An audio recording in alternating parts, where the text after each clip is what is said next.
Social Zoom Factor, episode 224. Driving results in business these days takes something special. It's a combination of the right info and the right energy. Pam Moore has both and is here to help you avoid the pitfalls and guide your business and life by leveraging and integrating social media, powerful branding, and digital marketing. Welcome to Social Zoom Factor. Now it's time to live life zoomed.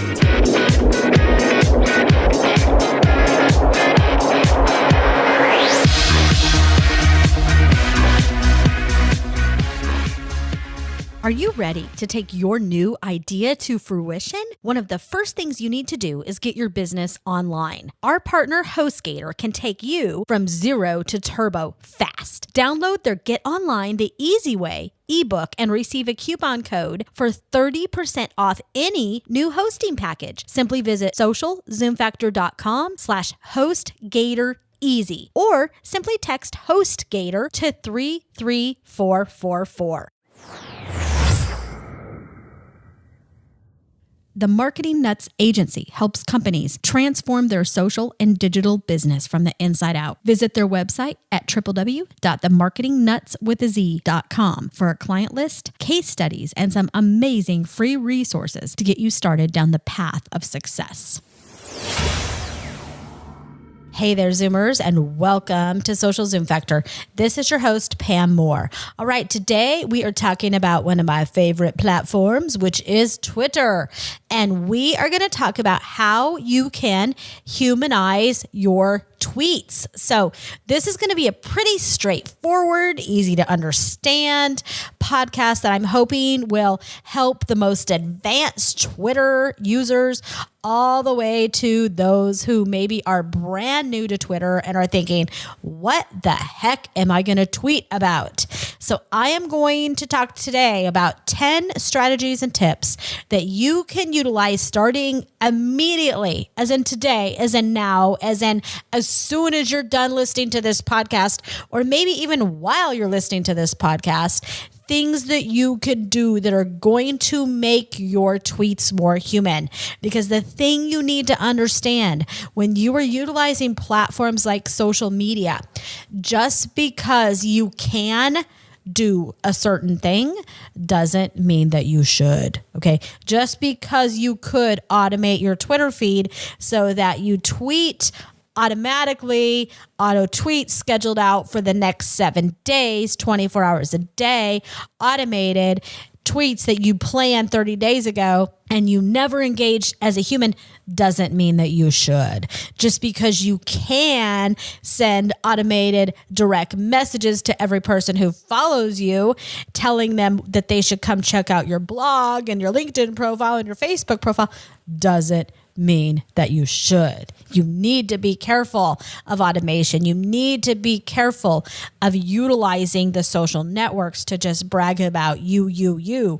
And you need to be thinking about how can I leverage social media to establish thought leadership, to build relationships, to make sure that people are knowing, liking me, trusting me, wanting to come closer to my brand and to my business. It's not just about getting people to notice you. It's not about us being the loudest person on Twitter that we can possibly be. We want to be known as the person who provides the most value, right? That is the most human, that connects with people in the most human ways.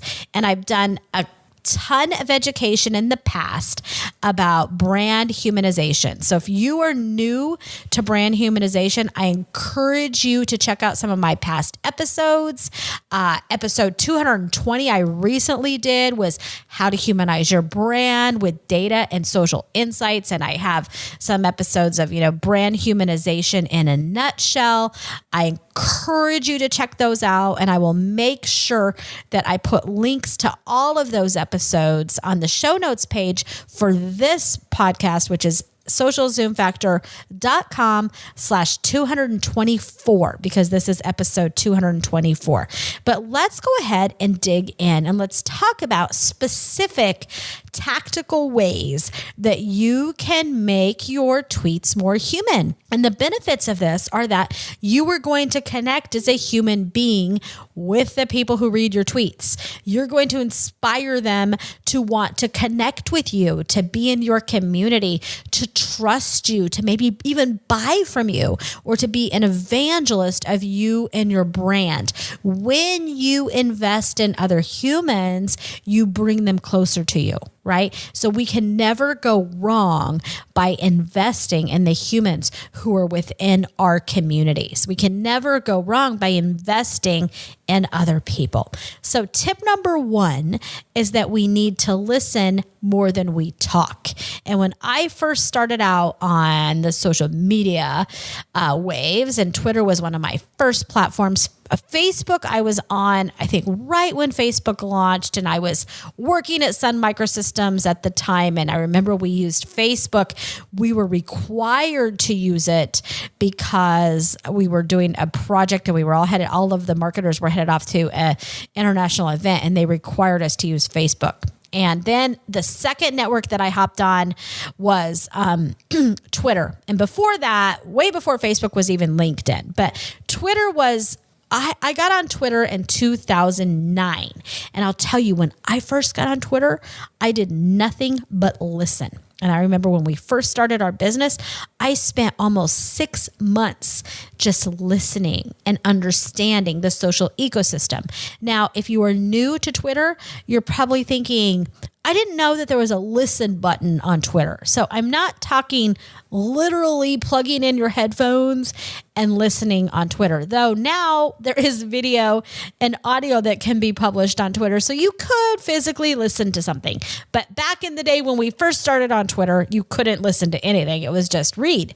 But when I'm referring to the word listen on Twitter, what I'm referring to is reading between the lines. So looking and understanding and listening with the heart, seeking to understand read between the lines. What are people trying to tell you? What are they talking about? What are they saying that they need? How are they talking about you and your brand? How are they talking about your industry, the niche that you work in, maybe your competition, maybe, other surrounding products and services and business and partners and products that are in your industry and ecosystem. The more that you can understand the way that people are engaging, the way that they're speaking, the way that they're interacting, and listen to know what it is they need and they want, the more you are going to be able to serve them. Tip number 2 is that you need to care. Okay. So before you can show value, you need to have it in your heart to care, right? And I always say you can't fake being relevant and you can't fake caring. If you do not listen and you do not in your heart care about what your audience is doing, you don't care about whether they succeed or not and whether they see value in the time that you're spending online and helping them, people are going to see right through it, right? If you get on and you jump onto Twitter and you're just blasting URLs about yourself all day long, guess what? People are going to see that. They are going to know that you are all about yourself. So you need to be very careful when it comes to listening and to caring, and make sure that your heart and your mind is at the right place. With that, number 3 is simply being available. I know these sound simple, but they're really important, okay? Being available means you are carving out time to engage, okay? So you are carving out time to make sure that you are interacting as a human. Every day, no matter how busy I am, it doesn't matter how many meetings I have, I find time during the day, even if it's at night, to make sure that I am engaging. And yes, I leverage some automation. We make sure that our Twitter feed is always, pumping with awesome content from third parties and partners and clients and our own content. But I always, every single day, do my best to carve out time to make sure that I am engaging as a human. Now, what does that mean? That means that I'm communicating. That means I'm responding to tweets, that I am available. I am interacting in a human way, in a real-time way. All right. I'm making myself available. And I wouldn't be able to engage and respond and reply if I wasn't listening, because I wouldn't know that people were even talking to me. So you're going to have to educate yourself on some of the tools for that. I've done quite a few podcasts and blog posts on that, and we'll be digging into that more in the future as well. Number 4 is to simply think before you tweet, right? And I always use the phrase, if you wouldn't tweet it to your mama, don't tweet it to your audience. So just think about what it is you're tweeting, because a tweet does not just stay on Twitter. So it's like what happens on Twitter oftentimes goes to Facebook, goes to LinkedIn, goes to the media, the television, goes to, massive media. People have been in hot water from one single tweet. It only takes a few seconds for somebody to screen capture that tweet. So think before you tweet. And there are some trolls that live on Twitter, bullies that live on Twitter as they do any other social network. And no matter what somebody is saying to you, just as you would in responding to an email, just as you would in responding to somebody in real life, you need to take a deep breath. And if you're thinking about writing that nasty tweet back to them, walk away from your computer, right? Think about what you're saying. The things you tweet about matter. And I don't want you to think I'm telling you to be perfect. Every tweet doesn't need to be absolutely perfect. We need to embrace imperfect perfection. But at the same time, particularly if you're doing Twitter for business and even Twitter to build your personal brand, you need to be thinking before you tweet. Number 5 is to do your research, okay? Know the ecosystem, know your audience, speak in the language that your target customer, your followers, your audience understands. Speak in the words that they expect to hear from you. Don't just hop on Twitter and take your, old time corporate collateral from 1999 and translate that document into 150 tweets for the next 30 days. Okay, that's not what we want to do. We want to make sure, and that's why tip number 1 was to listen. So to do your research and to know the ecosystem. When you start tweeting, I want you to start to feel comfortable that you know what's happening in that ecosystem. You know what your audience wants and needs from you, and then prioritize that content based on how you are going to prioritize and serve the needs of that audience. Now, if you need help prioritizing your audiences, make sure you download the worksheet that we have. It's based on the Forrester Post methodology. Just go to socialzoomfactor.com/audience, and it will really help you in this area. Now, I know we're getting deep into some content here on humanizing your tweets. Please take a moment and listen to a few words from our sponsors, and we will be right back. The new year brings a time for evaluation, reflection, and planning. As an entrepreneur, you know your product, your target market, and how you are going to differentiate from competition to achieve success. One thing that often gets forgotten, though, is the online foundation. Do you have the right digital foundation to build a structurally sound business, or are you building on sand and hoping it will hold? Successful businesses are built on steady ground. You need a blueprint for success, curb appeal, and security. Our partner HostGator can help you do this and more. Download their Business Builder Kit, inclusive of 9 steps for planning your website, 10 mistakes to avoid on your homepage, and 3 easy steps to protect your website from hackers. Simply go to socialzoomfactor.com/HostGatorBiz or text HostGatorBiz to 33444. Again, that is socialzoomfactor.com/HostGatorBiz or text HostGatorBiz to 33444. I'm back. Okay, tip number 6 to humanize your tweets is to vary the type of content that you share. So don't just always tweet text. You can share images. And did you know that images are processed by the human brain more than 60,000 times faster than text alone. Isn't that crazy? So make sure you integrate images, videos, audio. And remember, the images don't have to be all business. Okay. Even if you're doing Twitter for business, to humanize your brand, share images of your team, share video of your team, share video of you talking and maybe sharing tips and strategies, share adventures that you go out, even on the weekends, or share, team events that you may be doing at an outing, maybe events that you're hosting or events that you're attending. Even if you're investing in yourself and learning and you're at a seminar or you're at a trade show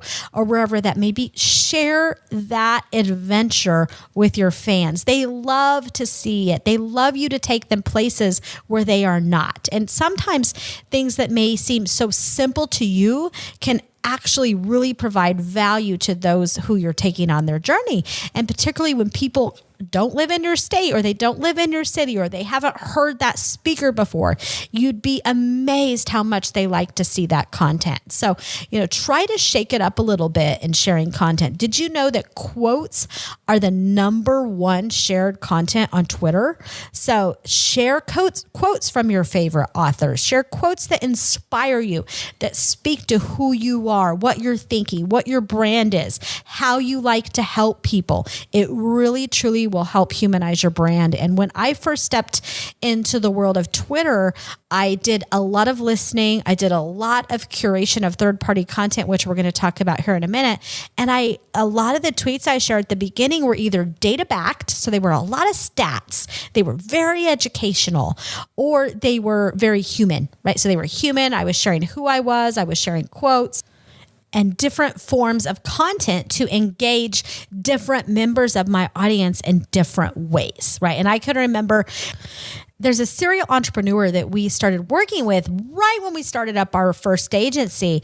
And he found us originally from a Friday follow tweet that somebody else had tweeted to follow me. And that was something people used to do a lot. Some people still do it today, where they'll tweet a tweet and they'll put the hashtag FF for Friday follow. And then they'll put a list of names for people that they recommend you follow. So he had seen a tweet from somebody that he followed. I think he had like 50 followers at the time, our client, and the person had recommended that he followed me. Well, he followed me and he went to my Twitter profile and he saw that I had tweeted a blog post from Harvard Business Review, and it was about taking risks as an entrepreneur. Okay. So it was sharing content from a third party.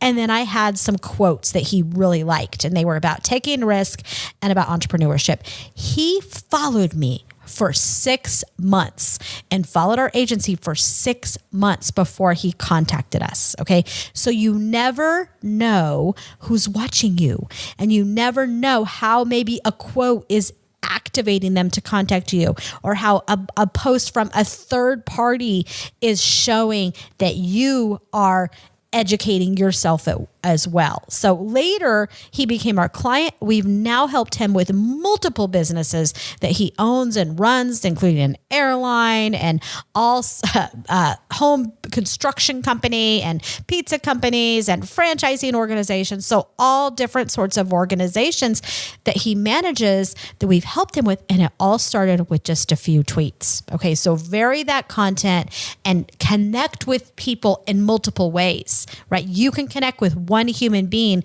in multiple ways. You can stroke an emotional chord. You can strike an intellectual chord, that community chord, empowerment chord, all in one tweet.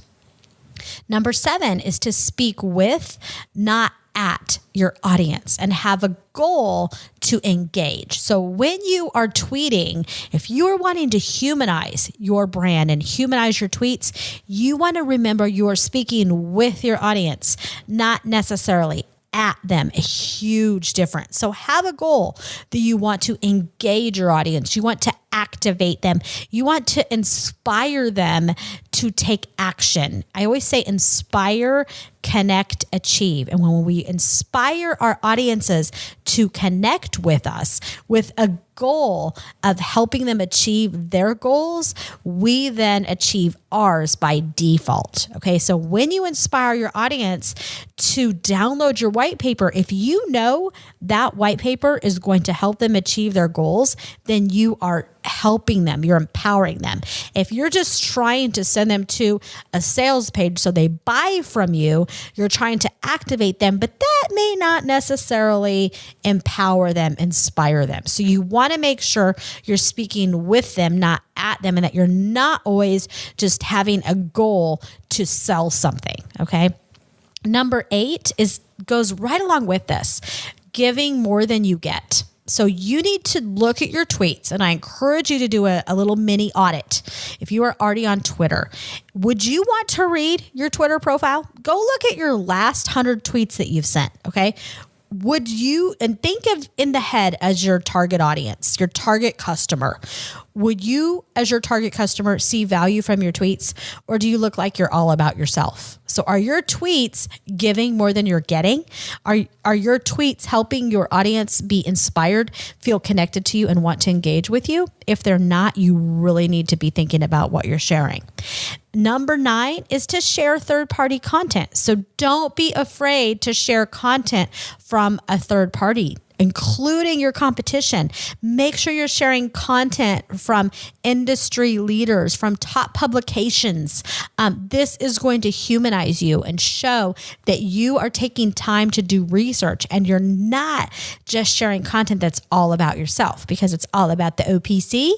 You know me, baby, not to be confused with the song OPP. So I'll make sure that I link to a past episode that we did on the OPC, other people's content and other people's community. The more that you can share other people's content, the more you are going to also establish thought leadership and showing that you are able to curate the best of the best content in your industry to help your target customer and your audience grow as a human and as a business.